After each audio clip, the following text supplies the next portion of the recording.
신라 제37대 왕인 선덕왕에게는 불행하게도 대를 이을 태자가 없었습니다.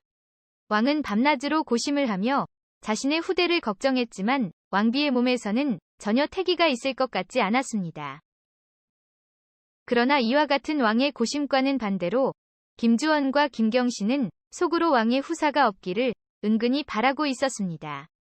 왜냐하면 당시의 관례로는 왕에게 대를 이을 태자가 없으면 신하들 중에서 가장 서열이 높은 사람이 왕위를 이어받게 되어 있었기 때문이었습니다. 그런 까닭에 김주원과 김경신은 늘 서로에 대한 경계를 늦추지 않았습니다. 특히 김경신은 자신보다 김주원의 서열이 더 높았기 때문에 항시 마음속으로 왕은 하늘이 내리는 것이니 미리 낙담할 필요는 없다고 스스로를 격려하며 때를 기다리고 있었습니다. 그러던 어느 날 김경신이 이상한 꿈을 꾸게 되었습니다. 꿈속에 자신이 머리 위에 쓴 관을 벗고 가야금을 품에 안은 채 청과사에 있는 청관정이라는 우물 속에 빠지는 것이었습니다. 꿈에서 깨어난 김경신은 도성에서 유명하다는 점쟁이를 집으로 불러 해몽을 부탁했습니다. 김경신의 말을 들은 점쟁이는 어두운 표정으로 먼저 양해를 구했습니다. 날이 먼저 제가 무슨 말을 하더라도 너그러이 받아주시겠다고 약속해 주십시오. 김경신은 말없이 고개를 끄덕였습니다. 우선 나리께서 관을 벗으셨다는 것은 관직에서 물러난다는 것을 의미하고 가야금을 품에 안았다는 것은 큰 칼, 즉 형구를 목에 차는 형국이니 벌을 받으신다는 뜻이며 마지막으로 청관정에 빠진다는 것은 옥에 갇힌다는 뜻이옵니다. 점쟁이의 해몽을 듣고 있던 김경신의 얼굴에 짙은 그늘이 드리워졌습니다. 어떻게 이 흉사를 피해갈 길은 없겠느냐? 김경신의 말에 점쟁이는 그저 입을 다물고 묵묵히 앉아있기만 했습니다.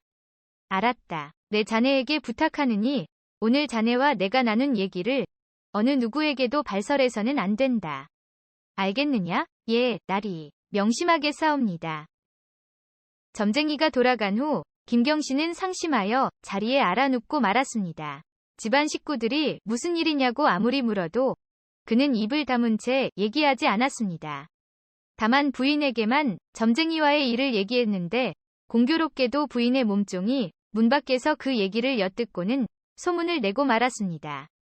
도성에 그러한 소문이 나돌자 김경신은 몸이 아프다는 핑계로 아예 문 밖 출입을 하지 않고 입걸도 하지 않았습니다. 소문을 들은 김주원은 속으로 쾌재를 부르며 그것이 하늘의 뜻이라고 여기고 호시탐탐 왕위를 노리고만 있었습니다. 김경신이 자리보전을 하고 누운 지 며칠이 지나서였습니다. 아찬 벼슬을 한 여삼이라는 자가 그의 집으로 찾아와 만나기를 청했습니다. 김경신은 생전 처음 들어보는 이름인데다가 아무도 만나고 싶지 않아 그냥 돌아가라고만 전했습니다. 그러나 여삼은 다음 날도 찾아와 김경신을 만나기를 청했고 그 다음 날도 만나줄 것을 간청했습니다. 김경신이 화를 내며 여삼을 쫓으려 하자 그는 집사를 시켜 편지 한 장을 보내왔습니다. 소인이 나리를 뵙고자 하는 것은 하늘의 뜻을 전하려 함이온데 나리께서 이를 끝까지 거절하신다면 나리는 하늘의 뜻을 저버리시는 것이옵니다. 하여 오늘 밤도 소인을 이대로 돌려보내신다면 다시는 나리를 찾아뵙지 않을 것이옵니다. 편지를 읽은 김경신은 꺼림칙한 생각이 들어 여삼을 집 안으로 들여 사랑해서 기다리게 했습니다.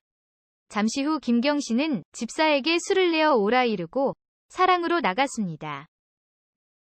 김경신이 방에 들어서자 여삼은 자리에서 일어나 먼저 큰 절을 올렸습니다.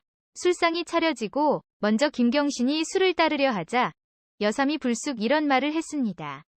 황공하옵니다. 장차 이 나라의 왕이 되실 나리의 잔을 소인같이 미천한 자가 어찌 먼저 받겠습니까? 나리께서 먼저 받으십시오. 김경신은 왕이 된다는 말에 놀라 주위를 살핀 다음 여삼을 뚫어지게 쳐다보았습니다. 방금 한 말이 무슨 뜻이냐? 지금 나를 놀리는 게냐? 아니옵니다. 소인은 그저 나리께서 꾸셨다는 꿈을 올바로 해몽한 것을 말씀드린 것뿐이옵니다.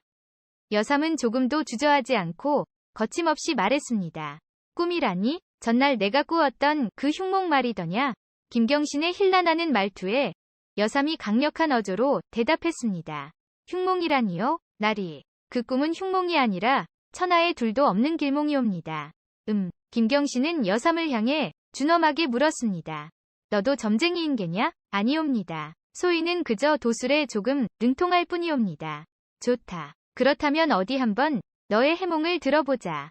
김경신의 말에 여삼은 술을 한 잔 들이켜고는 김경신이 꾸었다는 꿈을 하나하나 되짚어가며 말했습니다. 첫째, 나리께서 관을 벗으셨다는 것은 관직에서 물러나는 것이 아니라 천하를 얻는다는 것이옵니다.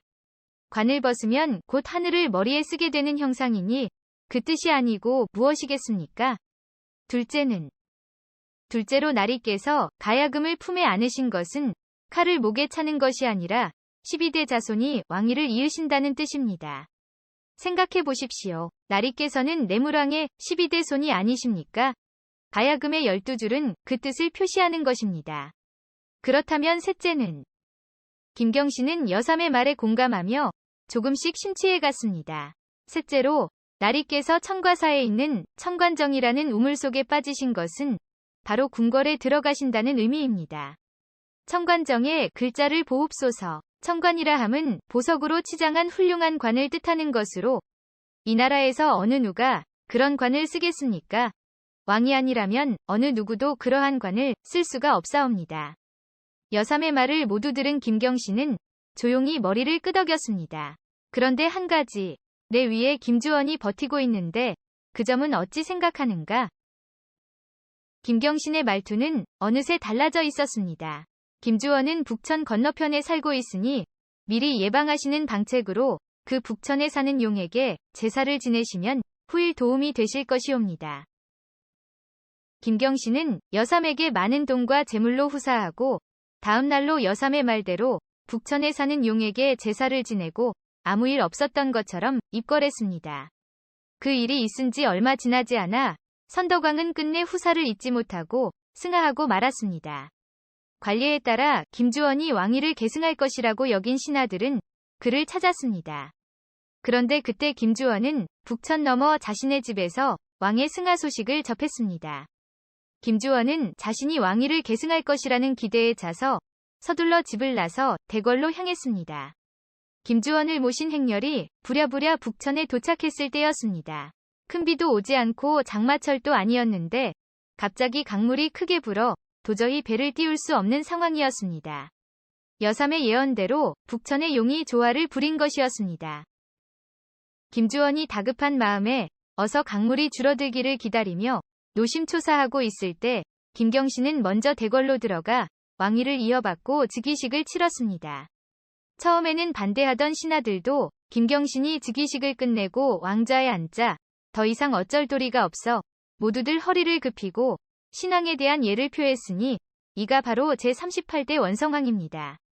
꿈도 해석하기에 따라 그 뜻이 천차만별일 수 있으니 여삼의 해몽은 김경신을 왕으로 거듭 태어나게 한 사건이었습니다.